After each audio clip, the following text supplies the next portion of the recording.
할렐루야.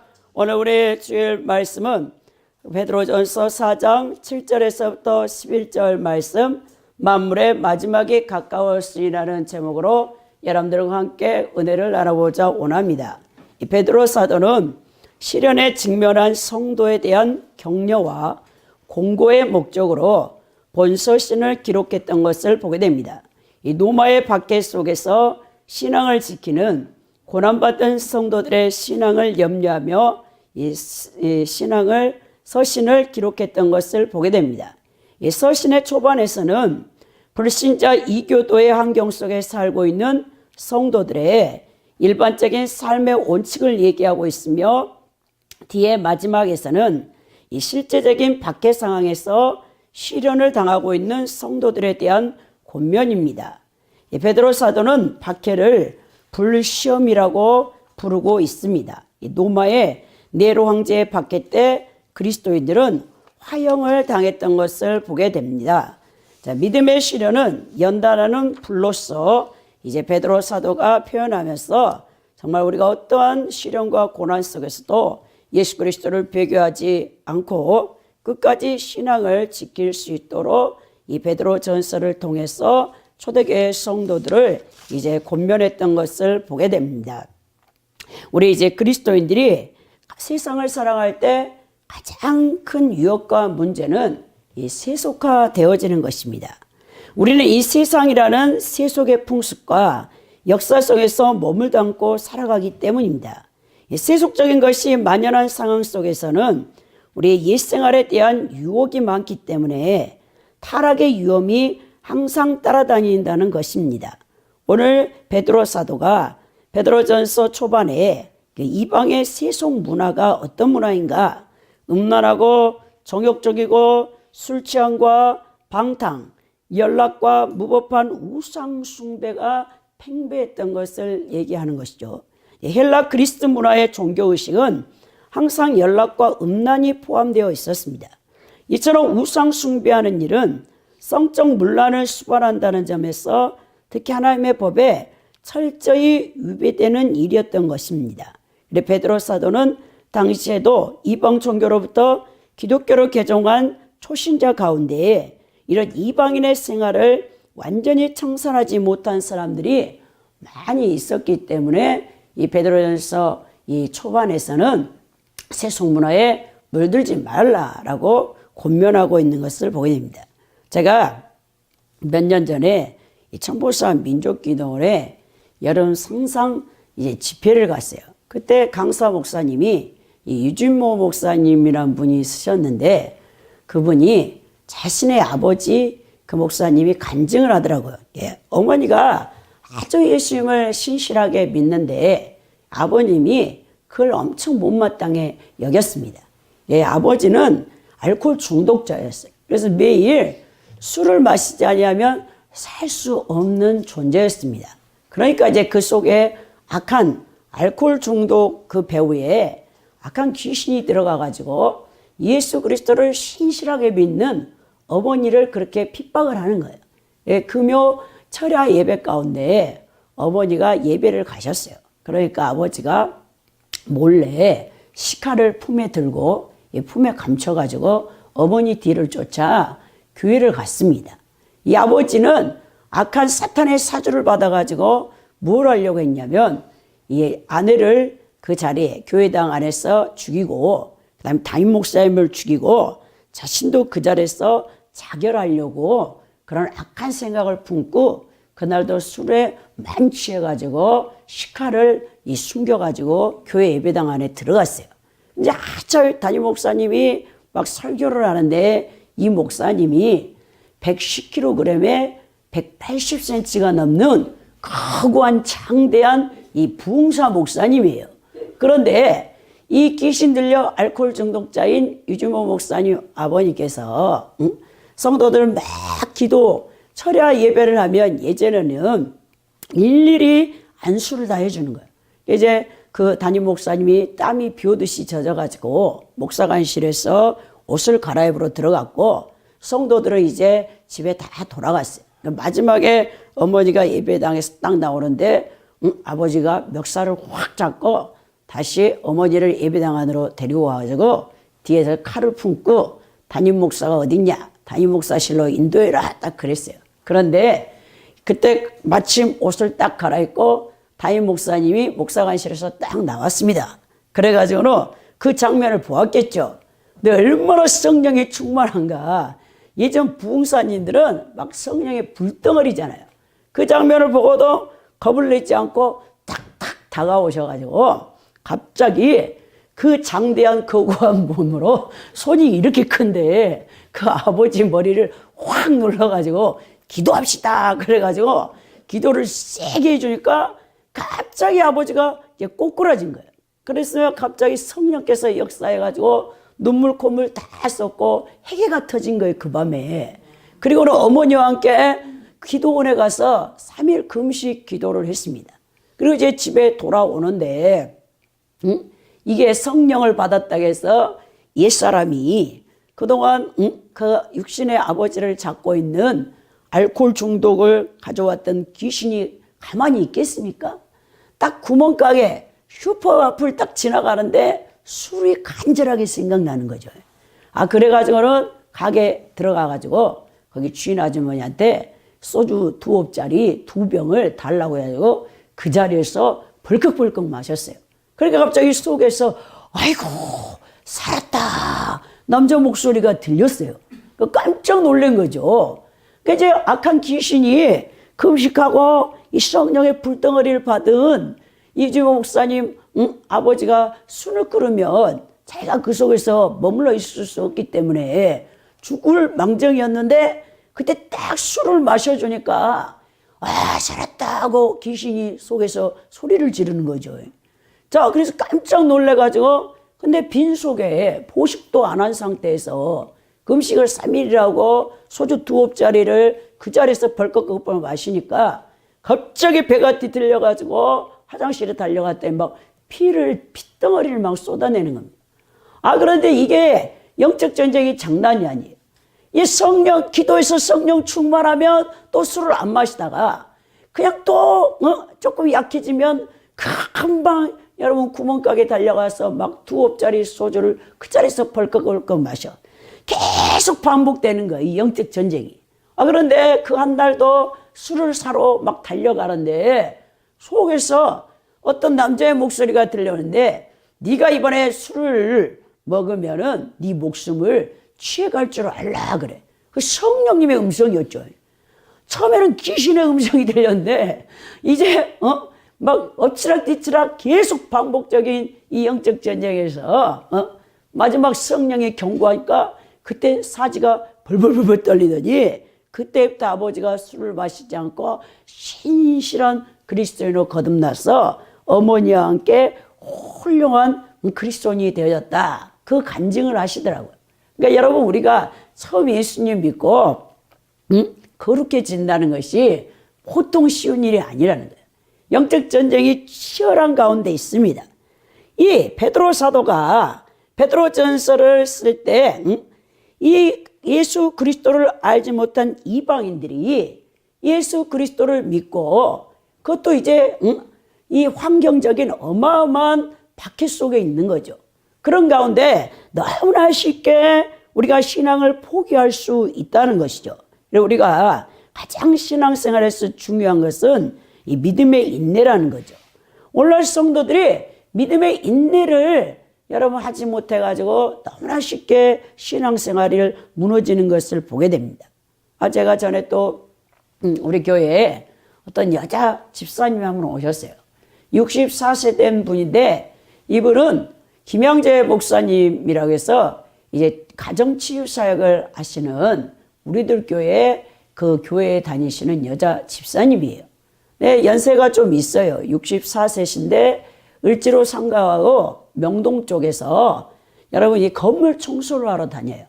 하루에 이제 2탕을 뛰면서 돈을 좀 그래도 좀 꽤 버시는 모양이더라고요. 그러면서 우리 신학 동기가 여기 면목동에 우리 교회가 있다는 것을 소개하고 수요 예배인데 오셨더라고. 근데 딱 자세를 보니까 예배 드리는 이 모습이 이분이 정상적인 신앙인이 아니에요. 신앙이 병이 들었어요. 처음부터 끝까지 제가 말씀을 여기서 강대상에서 선포하는데 처음부터 끝까지 졸고 있는 거예요. 이게 병들었죠. 그래서 이제 딱 예배를 마치고 안수기도를 딱 해주고 이제 어떻게 오셨냐고 하니까 딱 얘기를 하는 거예요. 목사님의 신학 동기를 알고 있는데 신학 동기가 저보고 여기 수예배를 가보라고 해서 와봤습니다. 그래. 집사님은 신앙생활을 몇 년 정도 하셨습니까? 30년 넘게 했다더라고요. 그런데 지금 신앙생활은 어떻습니까? 그랬더니 저는 세상이 너무 좋습니다. 그래요. 세상에 나가서 돈을 버는 것도 좋고 또 명동 남대문 시장 그 지역이 얼마나 상권이 화려합니까? 건물 청소하면 새벽에 일찍 4시 반에 버스를 타고 가서 일을 하고 한 4시나 5시면은 일이 끝난다는 거예요. 그러면 그때부터 남대문 시장과 명동 일대를 돌아다니면서 세상 구경을 하는데 어쩜 그렇게 세상이 좋습니까? 그런 말이 나오는 거예요. 제가 깜짝 놀랐어요. 집사님의 신앙이 이게 정상이 아니구나. 우리가 예수 그리스도에 가까이 갈수록 세상이 싫어지거든요. 세상의 문화의 그 배후에는 악한 마귀가 잡고 있기 때문에 여러분 우리가 이 세상을 사랑한다는 자체가 어불성설이죠. 진짜 경건한 그리스도인들. 제가 예전에 정말 성령 충만하니까 TV 드라마가요 너무나 재미가 없더라고요. 이 영화를 제가 어릴 때부터요 그렇게 좋아하는데요. 제가 1997년 혼자서 종로의 상가에 있는 그 피카데리 극장인가 그때 딱 거기를 한번 혼자 갔어요. 마지막으로 영화를 보러 갔습니다. 그게 타이타닉이라는 그 유명한 사랑 영화를 제가 혼자 보러 간 거죠. 마지막 영화를 끊었어요. 제가 원래 어릴 때부터 너무 영화를 좋아해가지고 토요일에는 우리 아버지가 우리 친정 아버지가 시간을 타임을 재고 있어요. 몇 시 학교에서 끝나서 몇 시에 집에로 와야 돼. 그 버스를 타고. 근데 제가 그 버스비를 가지고 우리 그 나주에 우주극장이라는 곳이 있어요. 나주극장이라는 곳이 있어요. 삼류극장입니다. 거기로 혼자 갔어요. 영화를 보러 갔습니다. 그래가지고 거기서 영화를 실컷 봤어요. 드라큘라 영화를 봤어요. 제가 공포 영화를 좋아합니다. 귀신 나오고 막 공포 영화를 좋아했어요. 그 드라큘라를 보고 밤에 우리 집이 산속에 있었는데 혼자 오는데요. 얼마나 무서운지 산속에서 드라큘라 나오는 것 같잖아요. 그래서 주여 용서하여 주옵소서 막 혼자 찬양을 부르면서 무서우니까 집에 왔더니 우리 호랑이 같은 아버지가 그 자리에서 제 책가방을 뺏어가지고 우리 그때 불을 떼가지고 나무를 해가지고 이 밥을 지어 먹는 우리 참 미개하게 살았거든요. 제 고3 때까지도 저 연탄이라는 것을 구경해 본 적이 없어요. 그래서 제가 20살에 서울에 올라와가지고 우리 언니들이 그 연탄 불을 떼는 집에 살고 있어가지고 연탄이 꺼지기 전에 가라라. 그리고 두 언니가 직장을 갔는데 제가 연탄 불을 어떻게 갈 줄을 모르는 거예요. 시골에서 갈아본 적이 없어요. 늘 그냥 이렇게 나무를 해다가 밥을 해 먹고 불을 뗐던 그 생활을 했기 때문에 그래가지고 연탄 우리 언니가 100장을 딱 띄었는데 한 달, 2달 써야 되는 연탄을 15일 만에 보름 만에 다 제가 썼어요. 왜냐하면 연탄이 3개가 들어가는데 가장 그 뜨겁게 타고 있는 빨간 그 2개의 그 연탄을 다 끄집어내서 버린 거예요. 그리고 새 것만 계속 갖다 넣으니까 여러분 딱 이 연탄을 버리고 밖에 나가보면 그 빨갛게 타고 있는 연탄 2개가 순식간에 없어지고 하더라고요. 그걸 몰랐어요. 언니들이 안 가르쳐줘가지고. 그래가지고 우리 언니들이 우리 그 작은 언니 하는 말이 연탄을 도둑 맞은 것 같아요. 이 2달을 떼야 될 연탄이 보름 만에 다 없어졌다니까. 그 위에 있는 우리 셋째 언니가 연탄의 숫자를 세놔봐라. 번호를 다 매겨봐라. 어떤 도둑놈이 가져간가 보자. 그랬더니 어느 날 제가 밤에 연탄을 딱 갈고 있을 때 언니가 퇴근하면서 그 장면을 본 거예요. 도둑이 아니라 제가 그걸 다 갖다 버렸잖아요. 그런 가운데 제가 너무 몰랐습니다. 그렇게 미개한 도시, 제가 그렇게 시골 태생인데 그때 영화를 보고 오니까 아버지가 책가방을 다 불태우려니까 우리 어머니가 뺐더라고요. 그래가지고 제가 잘못했다고 다시는 극장에 안 간다고 울면서 그랬는데 이제 서울에 오니까 얼마나 극장이 많습니다. 영화관에 그래서 엄청 제가 잘 다녔어요. 혼자. 아무도 같이 갈 사람도 없는데. 근데 예수님을 믿고 성령 충만하니까요.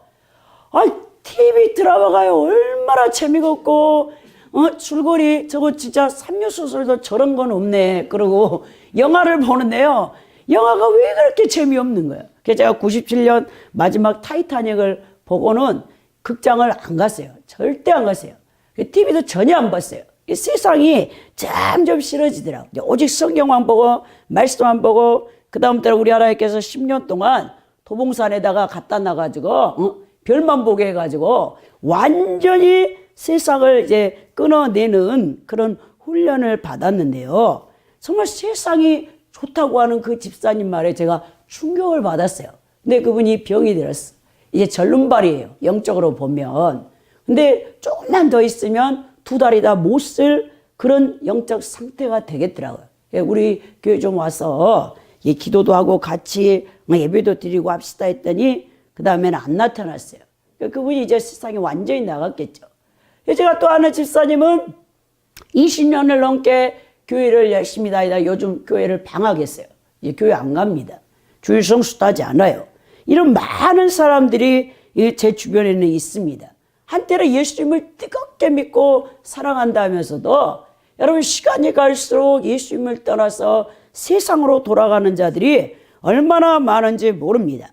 오늘 마지막 때가 가까울수록 이 베드로 사도가 이 하는 말이 만물의 마지막에 가까이 왔으니 그러므로 너희는 정신을 차리고 근신하여 기도하라고 했죠. 기도. 여러분 우리가 기도하지 않으면 우리의 신앙을 유지하기가 너무나 어렵습니다. 많은 사람들은요. 여러분 너무 쉽게 신앙생활을 생각해요. 그리고 기도하지 않습니다. 말씀도 보지 않습니다. 요즘 우리가 크리스찬들이 21세기의 현대 문화를 살면서 가장 우리가 해야 할 일이 뭔지 압니까? 미디어 금식을 해야 돼. 미디어 금식. 여러분 이 인터넷이나 스마트폰에 자기도 모르게 다 중독돼 있어요. 저도 그렇습니다. 여러분들이 아침에 눈을 딱 떴을 때 가장 먼저 뭘 하십니까? 여러분들의 세상 소식을 듣고 싶어갖고 저절로 스마트폰에 손이 가갖고 그 자리에서 세상 뉴스나 세상에 나오는 정보를 듣죠. 우리 하나님 볼 때 얼마나 마음이 아프겠습니까? 제가 하나님이 평생 쓰신 사람이라는 A.W. 토저의 책을 좀 읽었습니다. 그 A.W. 토저가 1960년대 소천하셨는데 이분이 정말 대단한 분이에요. 별로 배우지도 못하셔서 중학교밖에 나오지 않은 목사님인데 이분의 말씀이 유명한 말씀이 있어요. 병들어서 내가 죽느니 내 몸이 그리스도의 복음을 증거하다가 진리의 말씀을 전파하다가 달아져서 죽기를 원하노라 그랬더라고요. 정말 그렇게 사시다가 가신 분이에요. 늘 말씀과 기도로 전념하시고 여러분 포스트 모더니즘 시대에 1960년대 미국 문화가 히피 문화 아닙니까? 그 히피 문화가 여러분 포스트 모더니즘 사상에 물든 젊은이들을 다 망가뜨렸던 그 시대예요. 그때 가장 여러분 강력한 영향력을 미쳤던 목사님 누구냐면 A.W. 토저 목사님입니다. 세상에 무릎 꿇지 말라. 그분의 이 시리즈가 전집이 여러분 기독교 여러분 서점에 가면 다 나와 있어요. 여러분들이 이 시대에 정말 가장 강력한 선지자적인 여러분 말씀을 전했던 A.W. 토저 목사님 책을 많이 읽으시기 바랍니다. 이분의 책을 전집을 읽으면 여러분들이 세상에서 어떻게 살아야 되는가를 리얼하게 여러분 우리에게 어필을 해주는 것을 보게 됩니다. 그래 그런 분들은 정말 여러분 영성가들은 하나님의 말씀을 눈이 뜨자마자 말씀을 묵상했습니다. 그리고 그 말씀을 최소한 가지고 2-3시간 기도하는 일을 하는 것이죠. 근데 오늘날 현대 목회자들이나 현대 크리스천들의 특징이 뭐냐면 너무나 미디어에 쉽게 물들어가지고 스마트폰이 여러분 하나님보다 더 우상이야. 이것이 먼저 그냥 내 손에서 내 눈앞에서 있어야 안심을 한단 말이에요. 그러니 얼마나 우리가 영성이 약한 자들인가를 우리가 우리 자신을 점검해 볼 수 있는 것을 보게 됩니다. 제가 이 장로교에 다녔을 때 이 주일학교 교사였어요. 근데 그때 우리 주일학교 교사를 이끌으셨던 이 전도사님이 계세요. 우리가 꽃동산 캠프라고 해서 여러분 가장 어린이 사역을 크게 하시는 여러분 그 꽃동산 교회의 제7차 그 여름 성경학교회 프로그램에 우리가 개척교회이기 때문에 그때 아이들이 우리가 21명 정도 됐어요. 그래서 우리가 거기에 참석을 했어요. 근데 그 전도사님이 아침에 눈을 뜨자마자 다 일어나서 하나님 앞에 무릎 꿇고 기도하는 모습을 제가 얼핏 보았습니다. 아, 그러면서 야, 그렇구나. 예수 믿는 사람들은 가장 먼저 눈을 뜰 때 하루를 시작하기 전에 먼저 하나님 앞에 자신을 무릎 꿇고 오늘 하루를 인도해 달라고 기도부터 해야 하는구나. 그걸 제가 25살 때 처음으로 알게 되었어요. 그 전도사님의 경건한 모습을 보고.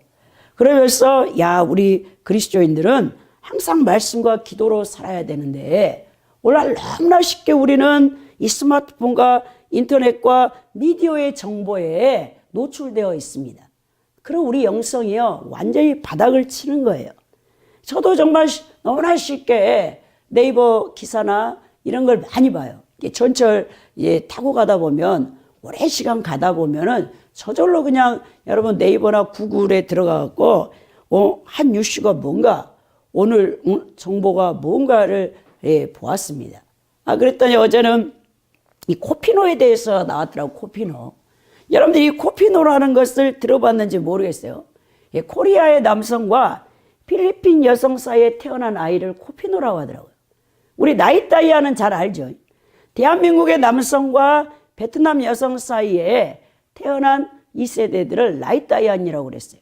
전에는 나이따이안들이 친부를 찾아서 한국에 오는 일이 많이 있었습니다. 근데 이 법률 소송편에서 이 코피노 이야기가 나와서 제가 어저께 그 네이버의 기사에서 보았어요. 그러니까 이 남편이 1년 동안 필리핀에 여러분 갔어요.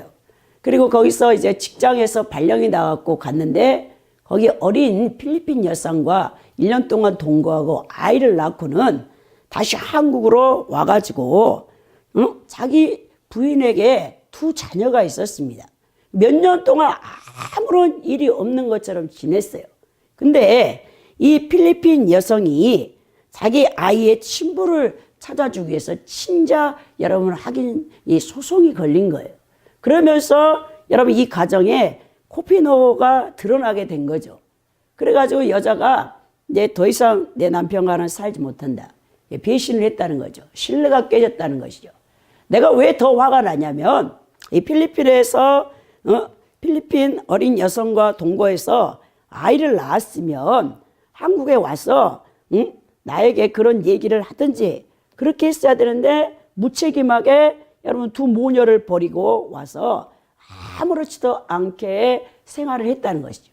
거기에 그 남편에 대한 분노로 말미암아 법적인 소송을 걸어서 2 자녀에 대한 친권 양육권을 다 어머니가 가지려고 하고 또 남편에게 위자료 소송을 청구하는 내용이 어제 네이버 기사에 나와가지고 이 코피노의 문제에 대해서 기자가 리얼하게 썼던 것을 보게 됩니다.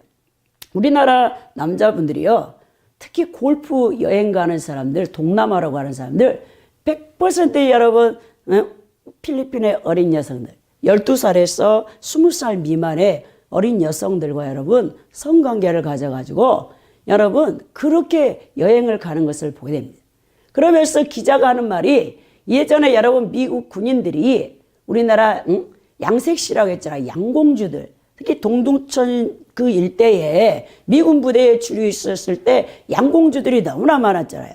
그 사람들의 그 상황, 그 아픔, 그것을 그대로 오늘날 대한민국 남성들이 동남아시아에 가서 그것을 지연하고 있다라고 썼더라고요. 이게 사회적인 문제라는 것입니다. 여러분, 얼마나 우리나라가 음란한 문화며 타락한 문화인가. 우리나라의 밤 24시 문화, 노래방 여러분 이 문화, 여러분들 상상할 수가 없어요. 가정이 순식간에 깨질 수 있습니다. 우리나라는 정말 음란이 곳곳에 도처에서 여러분 가정을 파괴할 수 있도록 다 준비가 된 상태예요. 우리나라가 얼마나 타락한 나라인가. 자살률과 또 이혼율과 여러분 이런 범죄에서는 OECD 국가에서 위리를 달리고 있는 것이 우리 대한민국이란 말입니다. 이럴 때일수록 우리가 어떻게 해야 되냐? 정신을 차리고 근신하여 기도를 하라고 얘기하고 있습니다. 많은 사람들이 시한부 종말론에 빠져 있어요. 이 종말, 예수님의 재림이 다가온다. 그래서 휴거를 준비해야 된다. 여러분 성경적인 이 종말론을 모르기 때문에 엉뚱한 짓을 하고 있는 겁니다. 크리스찬들이 정신을 차려야 돼요. 지금 우리나라 현사에서는 또한 이단들이 판을 치고 있어요. 이단들. 여러분 신천지 이만희 보혜사로 믿고 있는 이 신천지가 여러분 1년에 그 수료자들이 6,000명이 넘어가고 있어요. 또 안산홍 하나님 어머니 교회 장길자 여러분 그 교주가 이끄는 하나님 어머니 교회도 엘리트들 지식인들 청년들이 그곳에 다 빠져 있습니다. 더 나아가서 여러분 올해 2019년 신년 1월 1일부터 3일까지 통일교 문선명의 뒤를 이은 그 부인 한학자가 이끄는 여러분 통일교에서 우리 남북 여러분 평화통일을 기원하기 위해서 통일교 2만 명이 넘는 여러분 신도들과 함께 집회를 하는 장면이 다 있어요. 이단들은요 지금 속출하고 있습니다. 나라의 문화는 음란하죠.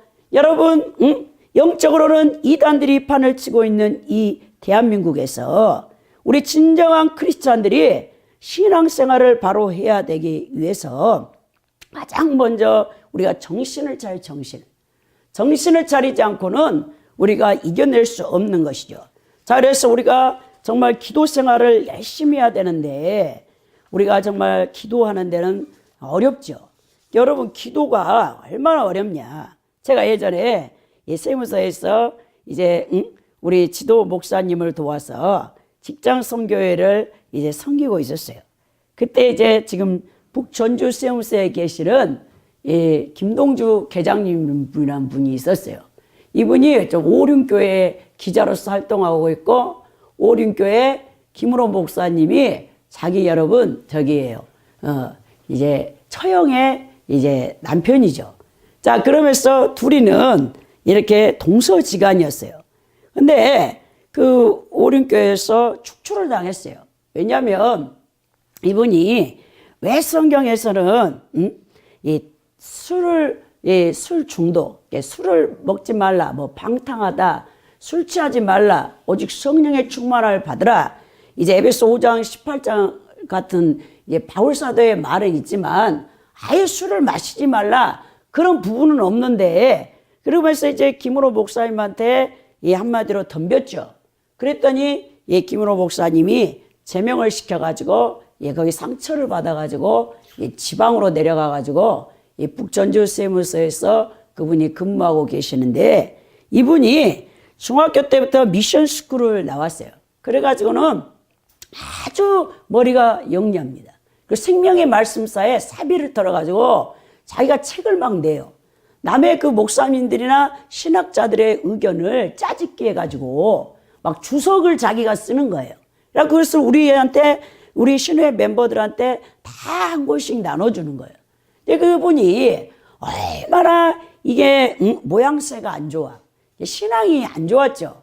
그때 지식으로만 아니까 오랫동안 여러분 예수님을 믿고 종교생활을 하는데 큰 교회에서 기자도 하고 글도 잘 쓰는데 성령께서 그분을 여러분 다뤄주시지 않으시니까 이게 덕이 안 됐단 말이에요.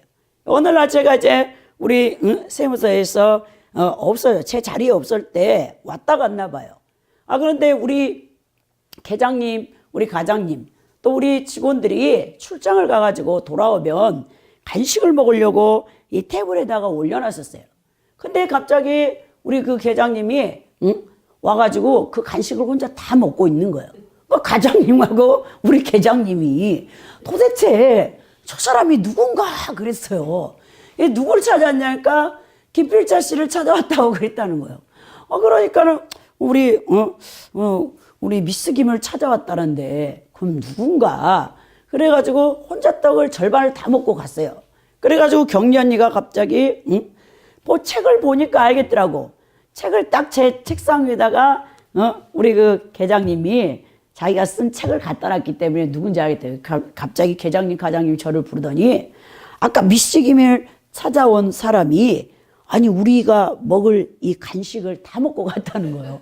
그래서 제가 너무나 창피해가지고 아주 지구먹이라도 들어가고 싶더라고요.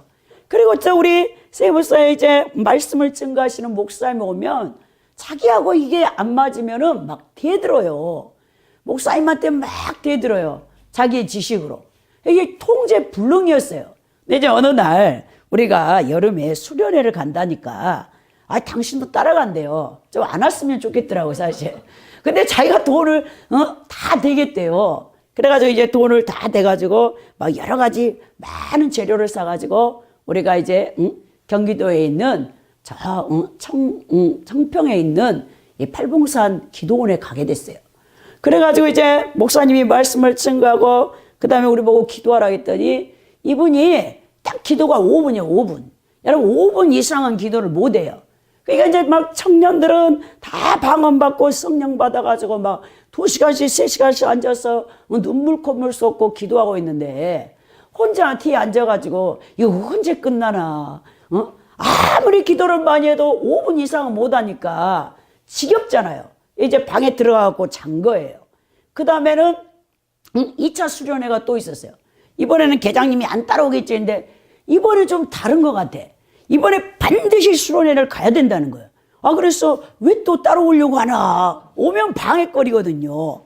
그랬더니 이분이 자기 꿈 얘기를 하는 거예요. 이 계장님이 좋은 차를, 새 차를 샀어요. 5천만 원이 넘는 차를.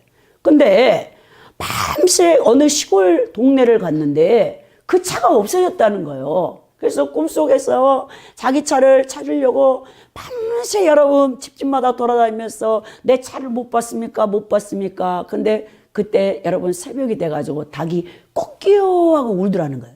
시골에서 닭이 울면 4시에 4시. 우리 하나님께서 얼마나 정확하게 수탉에게 시계 관념을 줘가지고 수탉은요 여러분 4시만 되면 울어요. 시계 필요 없습니다. 시골에는. 그럼 4시엔 다 일어나는 거예요.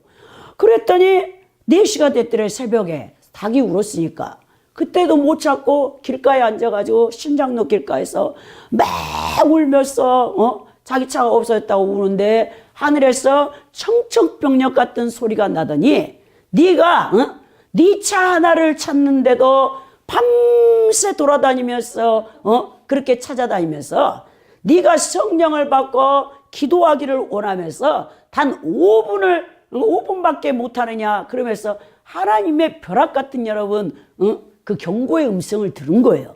그러면서 이번 2차 수련회는 내가 반드시 성령을 받고 말겠대. 그리고 자기가 방언의 은사를 받겠대. 아주 결단이 대단하더라고요. 그럼 같이 가시죠. 그래서 또 갔어요. 또 이제 우리 지도 목사님이 말씀을 끝마치고 새벽 1시가 됐어요. 4시까지 그런데 이제 우리가 기도를 하는데 아니 이 계장님이 기도도 못한 양반이 무릎 꿇고 입을 안 열어. 5분 끝나니까 그냥 입을 꾹 다물고 그냥 고개를 숙이고 있더라고요.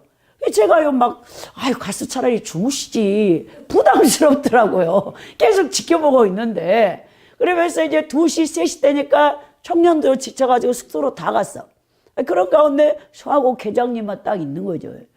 그래서 주님 어떻게 해야 됩니까? 네가 좀 도와줘라. 성령이 그래서 제가 갔어요. 그래서 우리 계장님 이제 가슴에다 안수를 하면서 막 성령이여 임하소서 방언의 은사를 주셔서 기도용으로 충만케 하소서. 근데 2시간이 지났어요. 새벽 4시가 딱 됐더라고 진짜.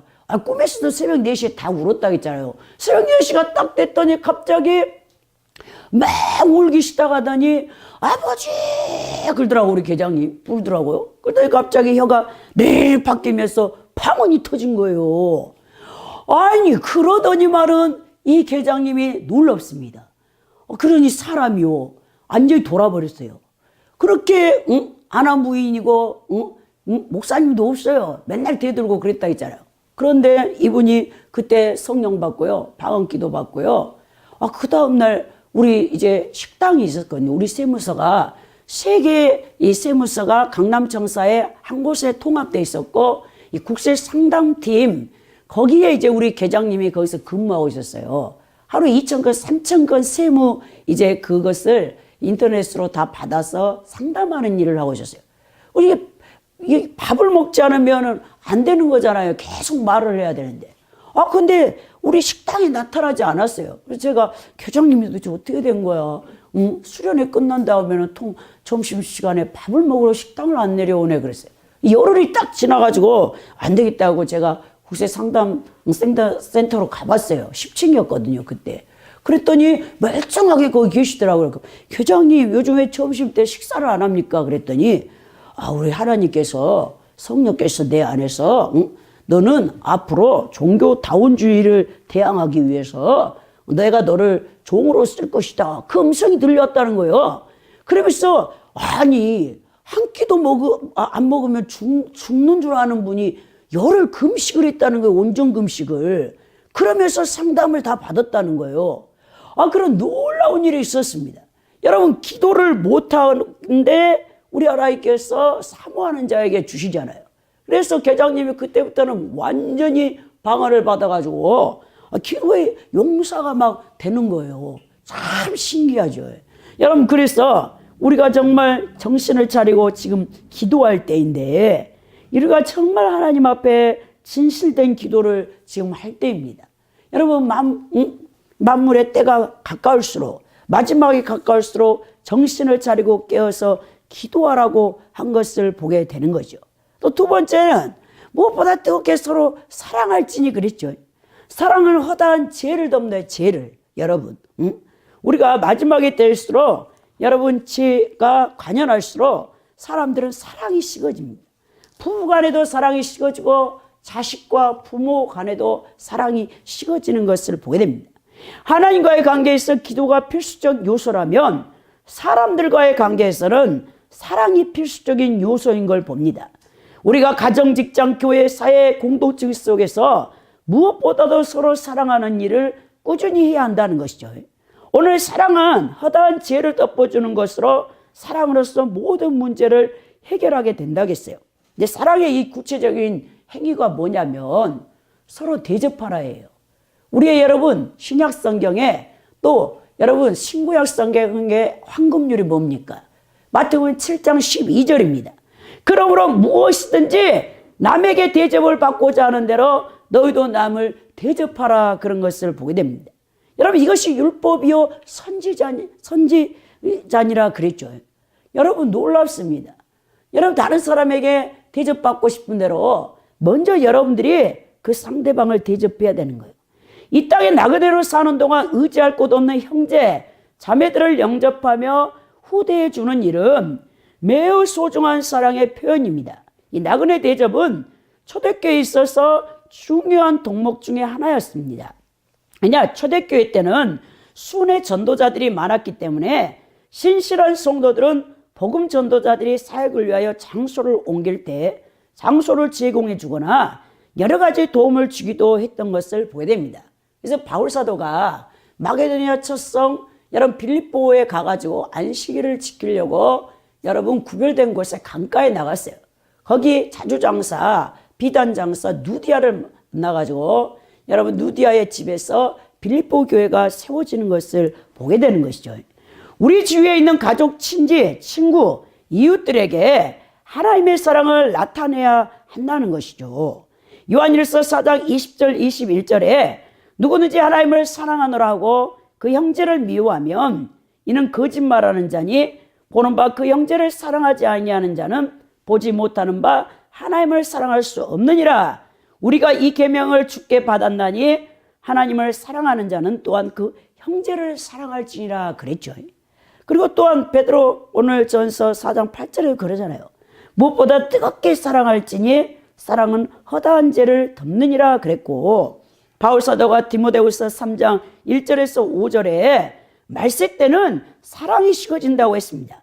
너는 이것을 알라. 말세에 고통하는 때가 이르러 사람들이 자기를 사랑하며 돈을 사랑하며 자랑하며 교만하며 비방하며 부모를 거역하며 감사하지 아니하며 거룩하지 아니하며 무정하며 온통함을 풀지 아니하며 모함하며 절제하지 못하며 사나우며 선한 것을 좋아하지 아니하며 배신하며 조급하며 자만하며 쾌락을 사랑하기를 하나님 사랑함보다 더하며 경건의 모양은 있으나 경건의 능력은 부인하니 이 같은 자들에게서 내가 돌아서라라고 바울사도가 디모데후서 3장 1절에서 5절에 말씀하고 있는 것을 보게 됩니다.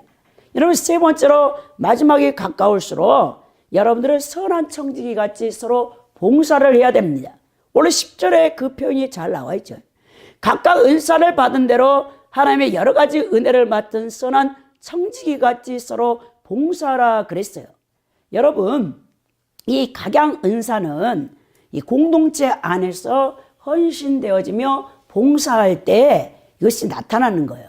저는 우리가 최선을 다해서 은사를 사용하되 자신을 위해서가 아니라 공동체의 유익을 위해서 우리가 은사를 사용해야 합니다. 예, 은사가 무엇입니까?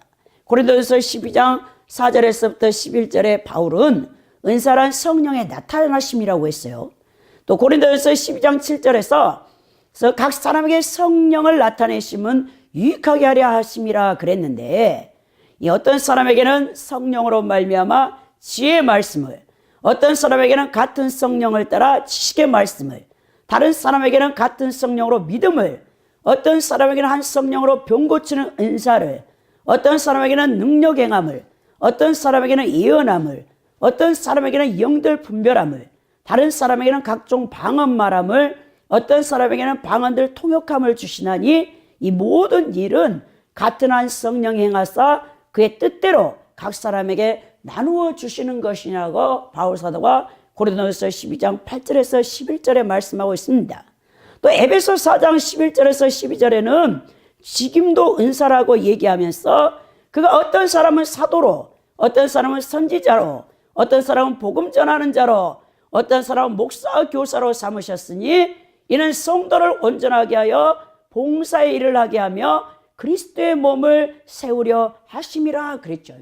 더 나아가 바울사도는 로마서 12장 5절에서 8절에 생활의 은사에 대해서 이와 같이 말을 합니다. 이와 같이 우리 많은 사람이 그리스도 안에서 한 몸이 되어 서로 지체가 되었느니라. 우리에게 주신 은혜대로 받은 은사가 각각 다르니 혹 예언이면 믿음의 분수대로, 혹 섬기는 일이면 섬기는 일로, 혹 가르치는 자면 가르치는 일로, 혹 위로하는 자면 위로하는 일로, 구제하는 자는 성실함으로, 다스리는 자는 부지런함으로, 긍휼을 베푸는 자는 즐거움으로 할 것이니라 그랬죠. 여러분, 이적적인 여러분 은사나 이 직임인 여러분 이 은사나 더 나아가 생활을 통해서 열매로 나타내야 하는 은사가 다 이 성령께서 각 사람에 따라서 선한 청지기 같이 봉사라고 여러분에게 주신 것입니다. 우리는 어떤 은사를 받았든지 하나님께 받은 것이기에 성실하고 겸손하게 이 은사들을 사용함으로써 결국 모든 영광이 하나님께 돌아가도록 해야 하는 것입니다. 성도들의 존재 목적은 어떤 환경 가운데서든지 하나님의 뜻을 행하며 오직 주 하나님께 영광을 돌리는 일이 되어야 한다는 것을 여러분 기억해야 되는 것이죠. 또 여러분, 마지막이 가까울수록 우리는 하나님의 공급하시는 힘으로 섬겨야 하는 것이 오늘 11절에 베드로 사도가 얘기하고 있는 겁니다. 연약한 인간이 지속적으로 하나님 앞에 헌신되어진다는 것은 참 어렵습니다, 여러분. 저는 이제 전도를 하다 보면 많은 사람들이 한때는 여러분 몇십 년씩 교회에서 막 공예배, 수요예배, 금요예배, 새벽 기도에 한 번도 빠진 적이 없고 금식도 많이 했고 기도도 많이 했고 구제도 많이 했고 전도도 많이 했고 막 봉사도 엄청 했다고 말하는 사람들을 많이 만났어요. 근데 지금은 교회 안 다닌다는 거예요. 여러분, 그리고 이제는 세상을 즐기면서 돌아다니는 사람들을 많이 만났습니다. 여러분, 사람이요, 인간이요, 하나님을 섬기는 데는요, 우리 힘으로 안 돼요. 종교의 영으로 많은 사람들이 교회에 다니는데요, 한계가 있어요. 제가 처음에 예수님 앞에 종교 영으로 하나님을 섬겼어요. 밤낮으로 4년을 그렇게 했어요. 그랬더니 나가 떨어지더라고요. 4년 동안 여러분 제가 얼마나 종교의 영으로 인간의 열심, 특심으로 하나님을 한번 섬겨봤거든요. 그랬더니요, 이제 4년 딱 지나니까요, 배터리에요, 이제 에너지가 떨어졌어요. 그래가지고 우리가 가장 잘 여러분 길게 가는 에너자이저 있잖아요. 근데 힘이 없어가지고 이제는 아무것도 못 하겠더라고요. 그래서 제가 주여, 제 힘으로는 주님을 더 이상 못 섬기겠습니다.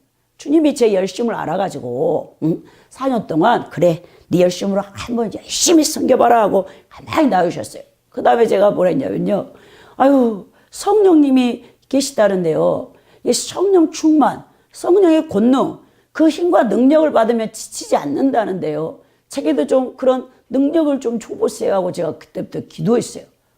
그랬더니만은 성령께서 임하시니까요, 이게 배터리가요 완전히 충만해져 가지고요, 예전에는 제 힘으로 4년 동안 섬겼던 때하고 제가 그 다음에 성령이 저를 끌고 주님을 섬기며 하나님 일을 하는 거는 천지차이라는 것을 제가 체험해봐서 압니다. 지치지가 않아요, 여러분. 성령 충만하면요, 여러분 힘든 게 없어요. 근데 놀랍게도요, 우리 하나님께서는요, 인간의요, 종교의 영으로, 종교성으로, 인간의 열심으로 하나님을 섬기는 건 안 받아요, 여러분. 성령께서 우리 안에 계셔서 여러분들을 성령께서 이끄실 때 성령께서 여러분들을 의지와 함께 결합해서 여러분들에게 선한 행실하는 그 모든 것들은 하늘의 상급이 된다는 것을 여러분 기억하시기 바랍니다. 여러분 직장에서 30년, 40년 여러분 근면성실하게 일하는 것이 얼마나 힘든지 압니까? 요즘 여러분 많은 젊은이들이 여러분 좋은 대학에 나와가지고 다 여러분 방콕하고 있어요. 왜? 대기업에 다 들어가고 싶거든요. 근데 대기업의 숫자는 한정되어 있어요. 그럼 여러분 그 일자리를 여러분 못 들어가면 직업이 없이 캥거루 이제 돼가지고 계속 연로하신 부모님들 여러분 그 밑에서 독립을 안 하고 아무것도 안 하고 방콕 가는 자녀들이 너무나 많습니다. 이 우리나라 청년 취업의 문제가 너무나 심각하죠. 근데 이 청년들이 좋은 일자리만 구해서 그래요. 여러분 열악한 곳에서는 가려고 하지 않기 때문에 그렇습니다. 그래서 제가 아는 집사님 자녀가 이 명문대 나왔어요. 우리나라 스카이 하면 다 알죠. 이 스카이대를 나왔어요. 그래가지고는 대기업에 일단 들어갔어. 현대. 근데 6개월 다니더니만은 도저히 나는 이 회사는 못 다닌다고 때려쳤어요. 왜? 여러분 못 견뎌요, 여러분. 대기업 들어가는 것도 힘들지만 들어가서 아이들이 인내를 못 합니다. 그래가지고 무슨 변리사 시험을 본다고 10년 동안요, 부모님 완전히 돈을 다 가져다가는데 변리사 시험이 쉽냐고요, 여러분. 그것도 하늘의 별 따기라고요. 결국 안 돼가지고 뭐였냐, 저 강남에 서울대학 여러분 수학과 나왔기 때문에 그 다음에 학원 강사로 갔어요. 여러분 메가스터디 같은데 내놓으라는 여러분 스카이대 보내는 학원에 또 강사로 유명해지기가 쉽냐고요. 그것도 쉽지 않다니까요. 경쟁력이 얼마나 치열한지 모릅니다. 여러분 그런 가운데 동생이 있었어요. 동생은 스카이대는 안 나왔어요. 동생이 더 공부를 못했어. 아들만 둘인데 그 동생은 삼성에 들어갔어. 삼성. 근데 형처럼 형은 장자라고 워낙 부모들이 띄워줘가지고 약해. 뭐든지 자기 하고 싶은 대로 다 했어. 내 동생은 차남이라 천덕꾸러기잖아요. 그리고 형보다 공부를 못해가지고 좋은데 스카이도 못 갔어. 3류대나 갔죠. 2류, 3류. 그래가지고는 거기서 이제 삼성에 들어가지고 열심히 일을 했어. 그랬더니 38에 최연소 과장으로 여러분 발령이 되더라니까요. 그게 천지 차이잖아요. 형은 아주 명문대를 나와가지고 처음엔 좋은 대기업에 입사했는데 6개월도 못 다니고 사표 쓰고 나와가지고 변리사 시험 준비한다고 10년을 부모님 돈을 갖다가 다 쓰더니 그 다음에는 뭐 저 강남에 있는 학원에 뭐 수학 강사로 가도 뭐 이름 있는 강사도 아니에요. 그래 결혼도 못하고 막 그러고 하니까 부모님이 나이가 40이 넘어가는데 얼마나 속이 탑니까? 둘째 아들은 비록 여러분 인류대는 못 나왔지만 그 직장 삼성에 들어가서 여러분 성실하게 일하니까 최연소 과장이 되더니 중국에 여러분 스마트폰 그 모든 걸 총괄하는 그 연구원이 돼가지고 아주 또 결혼돼서 자녀도 여러분 손녀도 둘 이렇게 안겨주고 그래가지고 그 아들이 또 효자 둘째 아들이 그런 것도 제가 많이 보았다니까요. 그러니까 얼마나 여러분 한 직장에서 근면성실하게 3, 40년 다닌다는 거 정말 표창장 줘야 돼요. 표창장. 쉽지 않습니다, 여러분.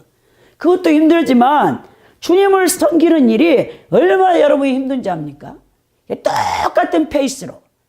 한때야 누구나 다 여러분 이 예수님 첫사랑 때나 성령 충만할 때야 누가 여러분 목숨을 예수님 앞에 안 내놓겠습니까? 근데 이제 점점 신앙에 여러분 연륜이 쌓아가면 그때부터는요 이 고도로 올라가는 게 아니고 이제 나가 떨어지는 거예요. 예수님 여러분 열심을 못 섬겨. 지속적으로 섬긴다는 게 힘드는데 하나님의 힘이 공급돼야 되는 거예요. 그래서 오늘 이 베드로 사도가 그러는 거예요. 만일 누가 말하려면 하나님의 말씀을 하는 것 같이 하고 누가 봉사하려면 하나님의 공급하시는 힘으로 하는 것 같이 하라 그랬죠.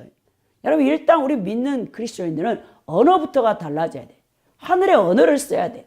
늘 사랑의 말과 용서의 말과 남을 세워주고 용기를 주고 소망을 주며 살리는 언어를 하늘의 언어를 써야 되는 것입니다. 그러니까 하나님의 말씀을 하는 것 같이 하라고 그렇게 말하고 있죠. 더 나아가서 누가 봉사를 하려면 하나님이 공급하시는 힘으로 해야 한다는 거예요. 여러분 개척교회에서 막 10년 20년 넘게 주방 봉사하고 설거지하고 화장실 청소하고 이게 쉬운 일이 아니에요. 여러분 한두 해는 하는 거예요. 1, 2년을 할 수 있어요. 근데 수십 년 여러분 그 일을 한다는 거 가장 여러분 하드린 일 아니에요. 근데 여러분 우리 기독교 고전 가운데 여러분 하나님의 임재 연습이라고 노렌스 형제라는 분의 책이 있어요. 이 사람 원래 꿈은 수도사예요. 수도사가 되고 싶었어요. 근데 전쟁에 나가서 다리 하나를 잃었어요. 여러분 레이스에 보면 지체 부자자들은 여러분 제사장이 못 되는 거죠. 그래서 뭘 했냐? 자원해가지고 이 수도원에 여러분 음식을 만드는 허드렛 일을 하는 일로 들어갔어요. 주방장이죠. 한마디로 말해서. 오늘날 뭐 셰프 하면 다 알아주지만 예전에 누가 여러분 주방장을 알아줍니까? 하루 종일 양파 까고 대파 썰고 여러분 무 자르고 그 수백 명의 수도 원장님을 비롯해서 수도사들의 여러분 밥을 해야 되는 일을 하는 거예요. 다리 한쪽도 없는 사람이 쩔뚝거리면서 여러분. 근데 그분이 최고의 영성가가 되는 거예요. 그 수도 원장님은 기억도 없어. 그 우리가 17세기의 위대한 평신도인 그 수도원에서 날마다 음식하고 밥했던 노렌스 형제는 다 알아주지만 그 노렌스 형제가 있었던 수도 원장 이름은 우리는 기억하지 못합니다.